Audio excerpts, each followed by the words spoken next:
Hello, you wonderful people, and welcome to another episode of Super-Fanta-Fi. This being a show where I talk about shows of the supernatural, fantasy, and/or science fictional genre.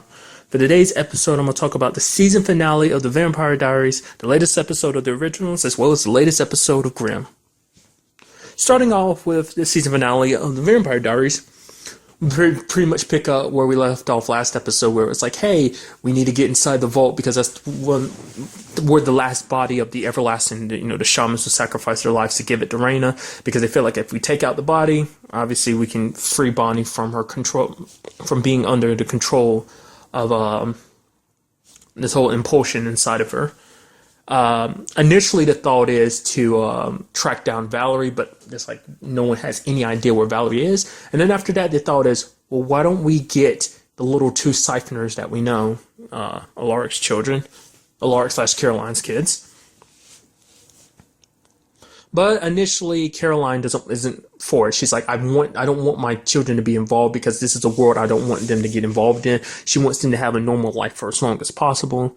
Like, it's kind of, what we end up finding out, though, apparently there was a moment that basically she took something from one of them during a birthday party, and one of the girls touched her and siphoned her. So I was like, wow. It's like, no, like I said, it's so interesting that they want to try so hard to give them a normal life. It's like, they'll never be normal. I mean, you two aren't even normal parents. You're a vampire, for goodness sake, Caroline.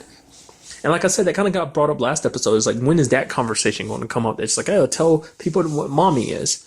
But nevertheless, Damon had the idea that he was just going to kidnap them by using get in contact with someone and basically take a plane, fly to Dallas and kidnap the girls. But Stefan saw through that, and he was like, no, they'll only do this if it's Caroline's decision, because he wants to respect Caroline's decision, because he didn't respect her decision the last time when he kidnapped her to try and run from Bonnie. And there was that scene where Bonnie was closing in on it, and basically there was an accident, so traffic was blocked off, and Stefan did those pretty sweet moves on the road. That was pretty crazy. It's so interesting to see him it seemed like something out of an action movie, just the way he drove like that. And luckily for them, Matt was able to kind of drive them off the road, but Matt kind of got pinned, and Bonnie left him behind, because because he was hoping that basically he'd be able to stop her. He's like, I can be there to stop you, but Bonnie's like, you don't belong in this world. You're a human, so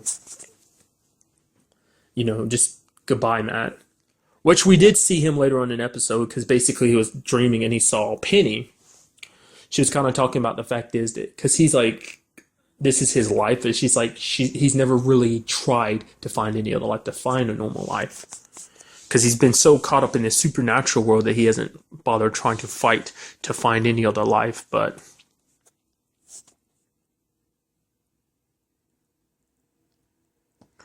it ended up, it's one of those situations where it's like, you don't know whether it's really like her ghost, because, technically ghosts don't really exist anymore since the other side disappeared, but whether that was her ghost or that was just, his mind, his consciousness trying to, subconscious trying to get, across a message to him, but it ended up being like, okay, he got rescued. Because granted, his leg was pinned and he was in pretty bad condition, especially when he tried to free himself. But it seemed like he made it worse, because it's like it came back down and pushed on his leg even harder or something.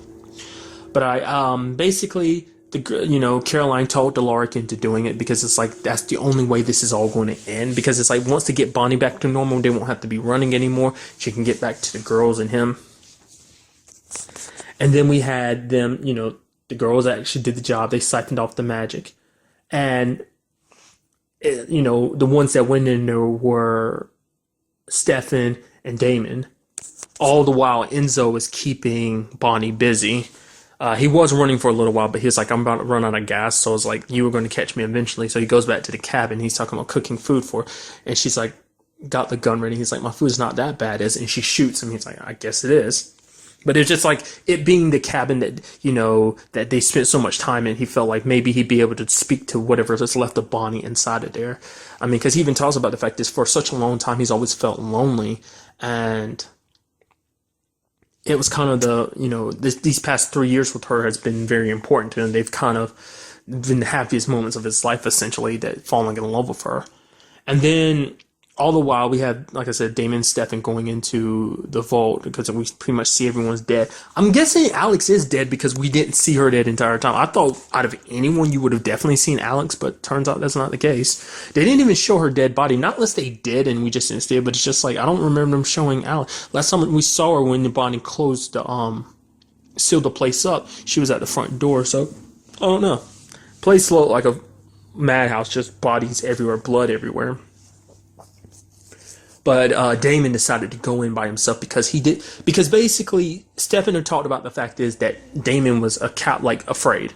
He was afraid of like who he would be without Elena's love. It's not love that pushed him to do that. Not his love for Stefan, not his love for Elena. It was his fear of like wondering who he would be without Elena, so that's what really drove him to do what he did. And because basically Damon was like, you finally didn't, you were on the same page for once. You went off and kidnapped Caroline. You're doing whatever it takes for the people you love. And then Stefan was like, that's not love, that's fear.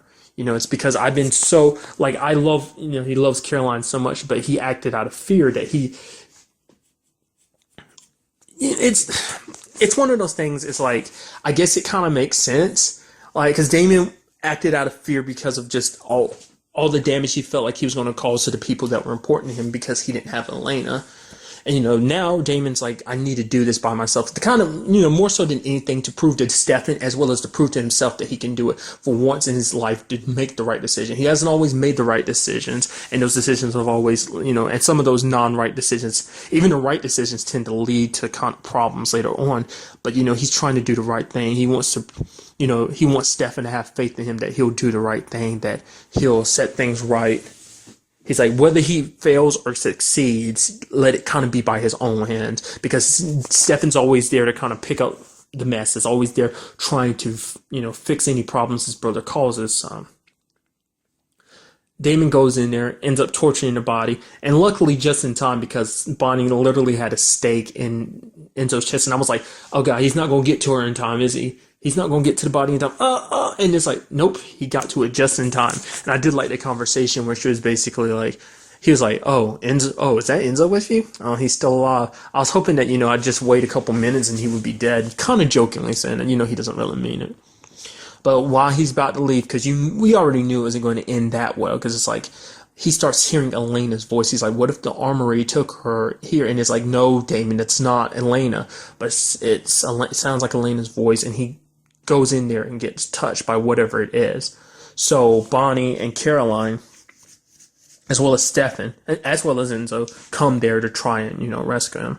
I mean, very interestingly enough, we already have that whole Alaric and Caroline situation. I'm going to go back to it real quick. Finally having them split up, Alaric and Caroline, because it became apparent to him, especially when you see like the first thing Caroline does when Stefan comes out, she's like, oh my God, I'm glad you're okay, and hugs him, and you kind of see Rick kind of looking away. It's because he's known the entire time that she's always been in love with Stefan, that she loved him, she loves Stefan more than she cares for Rick. She cares for him, but not in the same way. And that, Alaric loved her more than she loved him. It's because he talks about the fact is that there was all those moments, those perfect moments where they were kind of in sync. And I guess he thought, given enough time, that those perfect moments could last a lot longer and they could just build their family off of that. But it's like, he understands how it is. He kind of always knew, but he just kind of held out hope that, but even if they're not together, it won't change the fact is that she's a part of their family.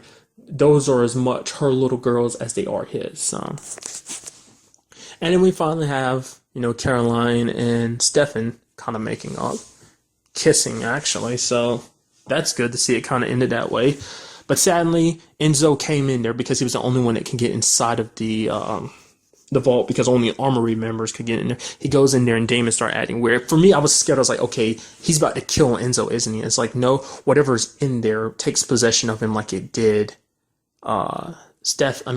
He's like, it's only going to hurt for a little bit. We've only seen its hands. We see its hands grab Enzo's face and drag him back into the darkness. By the time Bonnie and them get the vault open, which was like a week later, because none of them left the vault, because like Stefan was literally, because Caroline says it, was literally throwing himself at the door trying to do everything to get his brother out of there. But by the time they actually get inside, both Damon and Enzo are gone. It's like, how did they get out of there? It's like, because that thing's been trapped in there for a long time. So maybe because it finally has someone intelligent like Damon and Enzo, two people who are good at kind of getting out of sticky situations. So maybe they were able to find another way.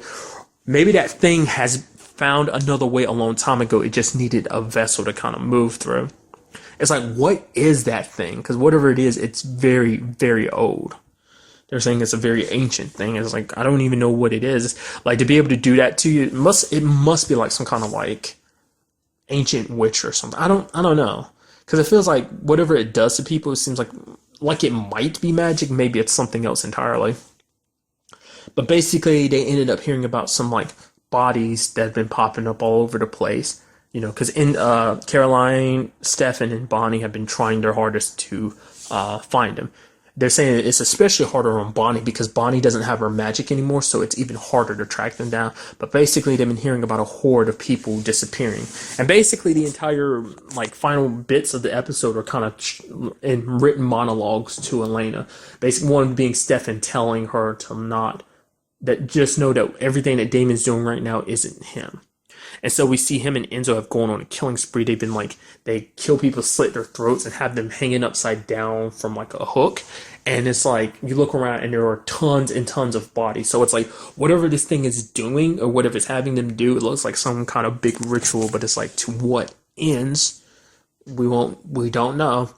I don't know if the show is being renewed for another season. Like I said, I think I talked about it before, but this is one of the it's like I saw a list of shows that was kind of like, oh, like the ratings aren't that good or as good as they were, so possibly it's one of the shows that might get canceled. I hope it's not getting canceled. I hope it is coming back because it seems like we're winding down anyway. It feels like if there's going to be another season, it will be a final season. So I'm hoping for it.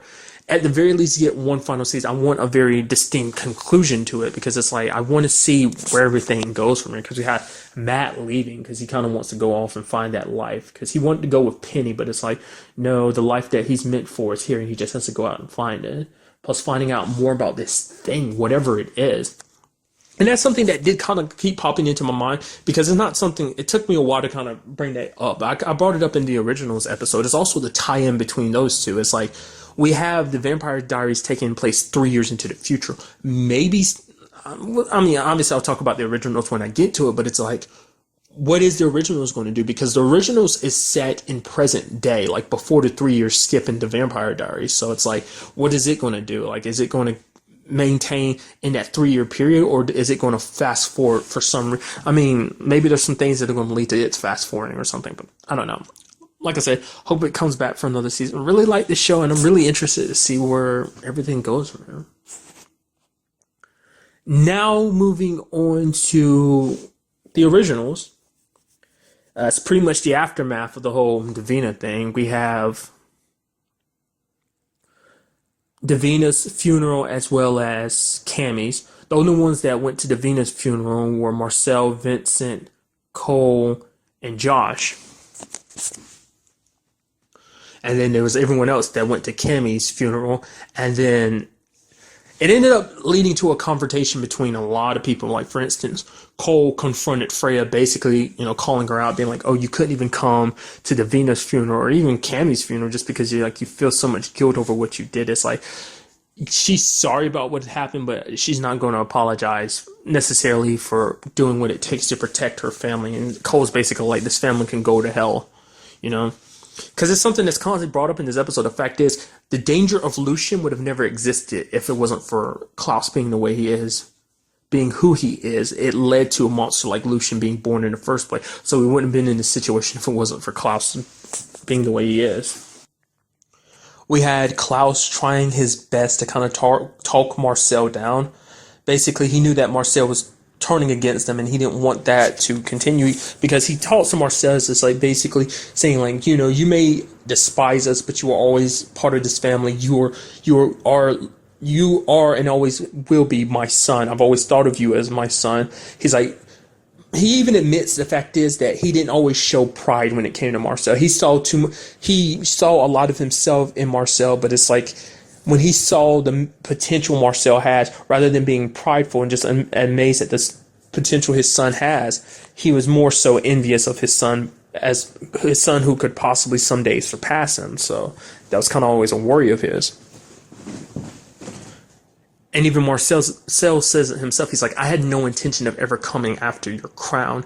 It's like, you talk about me being a part of your family, but you only come to me when it's like, when you want me to submit to you. It's like, it did seem like they were kind of reaching a good spot until Elijah showed up, and then, then Klaus ended up finding out that basically he had the serum, and Klaus is telling him to give it over, and Marcel's like, look, this is what you do. You wanted me to give you forgiveness, but now you want me to submit to you, because it's like the moment you are in a position to lose power, the fact is that with this, I could be your equal. You're scared for the first time. I mean, you're scared, and now you want to remain in power. You want to keep your throne.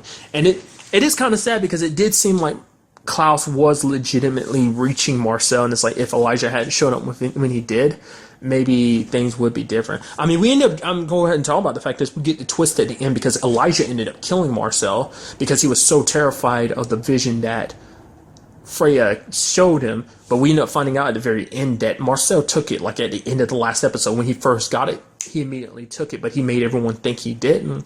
I was under the impression too, because I was like, why is he waiting around and not take it? Why is he not taking it? But I guess the reason why is because in some shape or form, he was hoping that they would kill him. I feel like at any point he could have just killed himself, and that would have been it, I guess. Maybe that's not a good enough option. Maybe you actually need to be killed and not just kill yourself for it to activate. I feel like either way would be fine.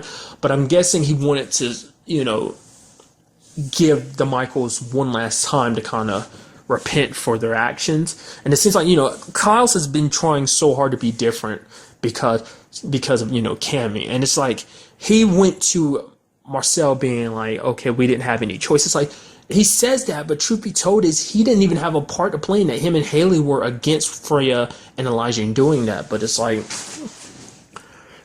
he went along because he was like, they made the right decision because it meant protecting their family. But at the end of the day, it's kind of like the same thing with Elijah. Elijah was terrified, and because Klaus is like, he was my son. He was very important to me, and you just killed him like that. He's like, I could have talked him down. He's like, I saw the vision. I saw what Marcel could have done to our family. I didn't have any choice. And then Klaus is like, are you sure about that? And it's like, truth be told is, he did have a choice. And it's just like, those choices just led to this situation. It's like, I mean, granted, if they didn't do what they did, Haley would be dead right now, because Lucian would have killed her if not for Freya and them doing. So like I said, it's give and take, but it's always like that family, when it comes to everyone outside of that family, they're willing to go head over heels for their own family, but not necessarily for everyone outside of family. But when they care about people, they push themselves the furthest when they fight for the people they care about. But like I said, it's a situation where it's like, things would have ended badly if they didn't do what they did, because Lucian would have been on the loose, and that would not have been good for anybody. Because I feel like if he had the opportunity to, like, he would have killed every other vampire just to make a point to show that he rules, New Orleans, now that he's taken the throne from Klaus. We also had that whole, apparently Davina was still alive. It seems like it was a fragment of her still alive, because Vince was trying to put together a plan to basically sever the ancestors' connection to this world, which Davina didn't get stopped, and she was only there by herself. Because I feel like if there was even a fraction of Davina left, the ancestors would have known about it and acted upon it. It's like, to me, the moment I saw her, I'm like, it's like, she's still alive. I mean, after what goes down, they're saying like, oh, the connection's severed, but I feel like there's much more to it. It's like, they kept her alive for a reason. They could have ripped her apart, but like, I guess you could say it's part of her strong will that kept her alive. Like, she was able to hang on to that little bit of herself left. But it's like, I don't know, man. I feel like this is all part of something much grander that they don't even know. Because Vincent is under the impression that they severed the ancestors' ties, and like the last thing they have to deal with are the Michaels.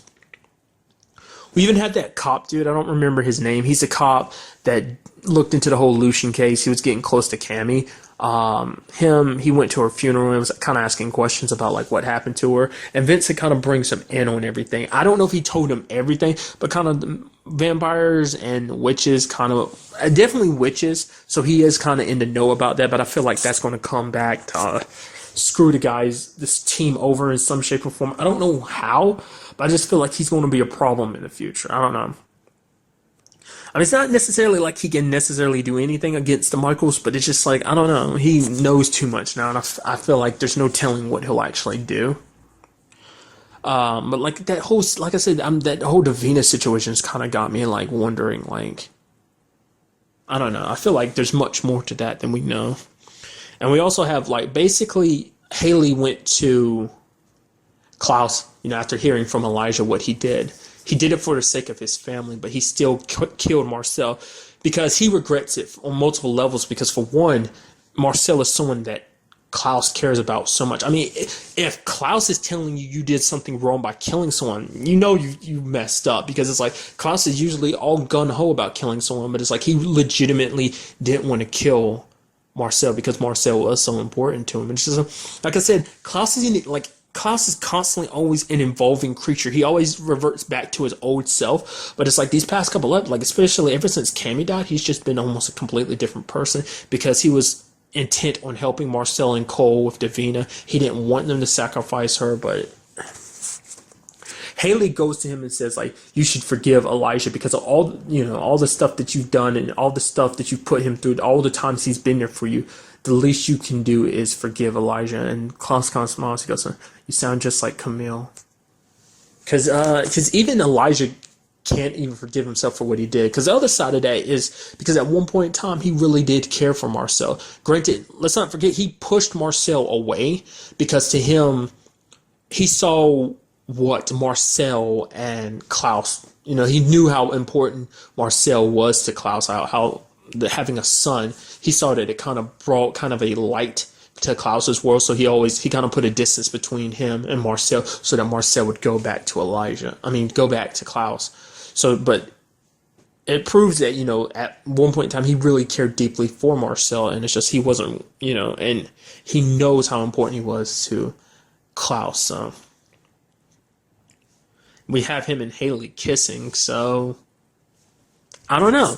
Like, we did see glimpses of that vision that Elijah saw. To me, I don't know, one of them looked like it might be Cole, because I feel like Cole might play a part in this too, because we still have those other aspects of the vision. One by friend, one by foe, one by family. Like I said, I don't think that whole, because, spoiler alert with the whole next preview to the next episode, which is the season finale, we see Rebecca has returned. She's kind of taking defense of Klaus, which is like, that was my question though. I was like, with Marcel's planning to wipe out the entire family, he's going to probably go after Freya. So it makes you wonder if he's going to go after Haley too. I mean, because Haley isn't necessarily going to be on his side because she cares about that entire family. She cares about Klaus because he is the father of her child. She just genuinely cares about him. Plus, she loves Elijah. So that family the Michaels are a part of her family too. And even came up, it was like, even if Cole hates them now, when the time comes, he will choose his family. It's like, would that be the case? I mean, he lost a woman he loved, He had to say goodbye to her. So it's like, to me, I feel like he's going to be something to be wary of in the season finale too. Like, he could be a part of this prophecy, especially with Rebecca coming back. So one by friend, one by foe, and one by family. So it's like, who knows? What role does Marcel play? I can only assume the friend part. Maybe Cole represents the family part. So it's like, there's no telling where everything's going to go from here. It looks incredibly amazing. I mean, like I said, especially with that ending, finding out that Marcel did take it. So, and now moving on to this week's, but I guess we'll just have to wait till the season finale to see just exactly where everything ends up. And now moving on to this week's episode of Grimm, which multiple things went down. We have Wu trying to understand better the whole thing he is. He's even learning how to control it. So I kind of figured he was going to do that. Like, at some point, Wu's going to start unleashing that as kind of his secret weapon. It's like, I hope he doesn't kind of go overboard with it, doesn't get consumed with transforming into that. That did cross my mind, but it does seem like he does have better control of it. He even pops up later in the episode. It's like, yeah, I actually feel better. Then there's the whole Zuri situation with Hank. Man, it's just like she was manipulating him hard. And the fact is, I didn't even realize who that guy was, the one with the broken hand. I was like, who is he? It's like, it didn't click in my brain. I was like, even when I heard his name, I was like, I don't know who he is. And it's like, idiot, that's Tony, Rosaline's boyfriend. The reason why his hand's messed up is because I didn't know until they showed the flashback. Like, oh yeah, that's the dude. Adeline broke his hand. It's like, it didn't even click in my brain that that's who he was. But, he basically broke in there to get Hank's phone, so basically they have access to his phone. They copied all the information up there, but I'm pretty sure they probably put like a bug in his phone. I thought, yeah, the way Wu was making it sound like they put a bug on his phone, so basically any calls he makes, they can see as well, because that was their way of, hoping that they could probably track down, keep tabs on the resistance as well as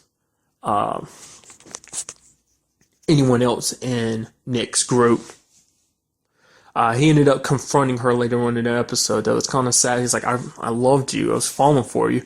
And she's like, pleading. She's like, it's not like that. Threatened my brother, blah, blah, blah, making excuses. Then she voted and tried to attack him, but he ended up knocking her out. And sends her over to Trouble and Eve. And Eve does her typical torture thing, the thing where we saw her do it before. We only see the beginnings of it now. And because Trouble was like, yeah, it only gets worse from here, basically making her mouth disappear. But the main focus of this episode is the fact is that Adeline is going, back to Sean. Truth be told is, I thought Diana was going to handle the whole, like, having a little brother situation a little worse than she did. She actually handled it pretty well. She's like, oh, I'm super excited. Can I hold him? Even using her powers to kind of make him float. She's like, I don't think you should really be doing that to a baby. She even's kind of using her powers to try and get her mom and dad, Sean and her together. Because it does seem like Sean is kind of trying to, like, fix things between them. It's like, oh, basically we need to be a united front. And she's basically like, oh, by us sleeping together? He's like, I didn't really, because he never really got a full grasp of how strong her feelings for Nick were. He's like, you really fell for him, didn't you? And he was kind of getting closer, and she just used her powers and threw a pot towards him. He's like, okay, I'll leave you alone. Because it's sad, because no matter what happens, there is a part of her that does love Nick. She grew to care about him, and the reason why she did this was to protect him. Because Nick actually believes that, because, Trouble asked him, is like, what do you... She's like, you actually believe that? He's like, yeah, I do. That she went there protecting him. He's saying that he's there for Kelly, but it's like, he's also there for Adeline, too. He wants to get her back, too, because he really wasn't sure about how he felt about her, but I'm pretty sure he loves her just as much as she loves him. It's a little hesitant at first, because it's like, they spent so much time as enemies, and now they're lovers. It's, they got a kid together and everything. It's just, like I said, I love that relationship, and I want, things to continue from there. Trouble even asked Eve how she felt about it, and Eve kind of didn't give a response to it. Even asked, like, oh, how do you, because didn't want Nick to be all emotional about the situation, because once you get emotional, you kind of act stupid. And constantly throughout this episode, I love it because people are asking, like, oh yeah, I met with Sean, and he's still alive? For now, it's like, yeah, Nick wants him dead. Bad, dude. After everything that he's done, all the problems he's fucking caused, taking his son and taking the woman he cares about, it's just like, screw you, Sean. Especially, well, let me finish my thought first. The fact is that she talked about the fact is, because Trouble was like, how would Juliet feel about this situation? How would Juliet treat the situation? Like, would she feel like Adeline did it for Nick's sake? And she goes, I try not to go there, because I guess it does seem that she can tap into Juliet. She just chooses not to, because it just hinges her, I guess. It probably makes her a little, well, she doesn't kind of have the control she has now if she's tapping into Juliet, because that is something I'm constantly warning her about, because I feel like at some point she will, whether she wants to or not, end up reverted back into Juliet, and to me that's just going to cause problems with Nick and Adeline. It's like, I mean, truth be told is, no matter what goes down, I don't know if he will ever forgive Juliet anyway, because she ended up helping kill his mom. So I don't think he'll ever forgive her for that. And it's like, even the situation with Adeline, he even said to himself he would never do anything to her, Adeline, because he lost his mom twice. Thought he lost her, she came back in his life, they were getting close, and then lost her again last season. So it's like, he's not about to do that same thing to Kelly. He's not about to take away her mom, so his mom. But we did have Sean and Nick actually meeting and talking. And the fact of the matter is, like I said, I brought it up last episode, that line, we do what we have to. Sometimes to protect the people we love, we have to let them go. And sometimes to protect the people we love, we have to kill those that are threatening them. And it's just like Sean is actually buying into this whole BS. Like, to me, he's never really submitted too much to like this whole. I mean, we really never got to know what Sean's really like. I guess it always seemed like he was a good guy. Granted, he's one of the royals, but he always seemed like a reliable guy. But he's under the impression he has the same mindset as the Black Claw, like that basically that regular people, their time is over, that basically this is a revolution, that basically things might be primitive and there might be a lot of fighting and death, but eventually that's going to lead to them creating a new order in the world, and that basically they want Nick with them because they want Grimms to join them, because the Grimms are just as big part of the Vessin world as Vessin are, because even Black Claw recognizes how important Nick is, because Nick has fought alongside Vessin in the past. So, they're like, oh, that won't be forgotten. The fact is that you've befriended and fought alongside Vessin. But it's like, it's so sad because it's like, in the beginning, it seemed like all Sean wanted was just the power. He wanted to be special, be more important. I guess you could honestly say it's part of the royal inside of him, because he was never truly a prince. He was kind of always like the bastard child of the family. So I guess this is his one opportunity to have true power again. And it's just like, to me, it's like, why would you do that? You're making an enemy out of Nick, because they were allies for so long, wasn't it? Well, when was that they allied? They've been allies together through so much for so long, and it's like, holy crap, now it's come down to this. Nick is going to kill him. I mean, he wants to, and will he? Who knows? Like, next week is a 2-hour season finale, and I cannot wait to see where things go from there. It's just like, I don't know, man, like, we did have like Renard becoming mayor, and Black Claw's going to have him protected. So it's like, how Nick's going to get close enough to him to kill him without endangering Kelly or Adeline? Who knows? And who's to say Diana's going to let any of that happen? Because I mean, if Nick does kill Sean, that's going to be problems for him. Because if Diana finds out about it, she's going to kill him. So, very interesting episode. There's really a lot of build up to what's going to go down next episode. So I cannot wait. But that's really all I want to talk about in this episode. Till the next time we meet, be happy, be safe, live life to the fullest, and enjoy it. Good day and goodbye.